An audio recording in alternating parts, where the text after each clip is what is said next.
শবে বরাতে কি হয়?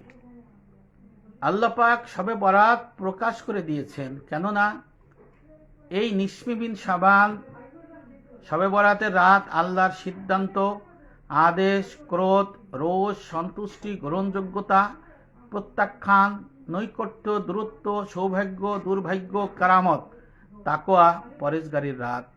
এই রাতে কাউকে ভাগ্যবান করে দেয়া হয়, কাউকে বিতাড়িত করা হয়, একজনকে পুণ্যের কর্মের হিসাব বিনিময় দিয়ে সাফল্যমণ্ডিত করা হয়, আর একজনকে খারাপ কাজের বিনিময়ে পরবর্তীতে অপমান অপদস্থ করা হয়, একজনকে সম্মান দেয়া হয়, আরেকজনকে বেইজ্জত করা হয়, একজনকে বিনিময় দেওয়া হয়, আরেকজনের দূর দূর করে তাড়িয়ে দেওয়া হয়।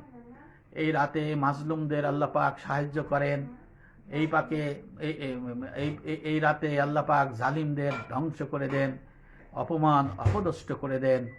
গনিয়াতুত তালিবিন কিতাবে, 1000 বছর আগের কিতাব, হযরত আব্দুল কাদের জিলানী রহমাতুল্লাহ আলাইহি লিখে দিয়েছেন সুন্দর করে।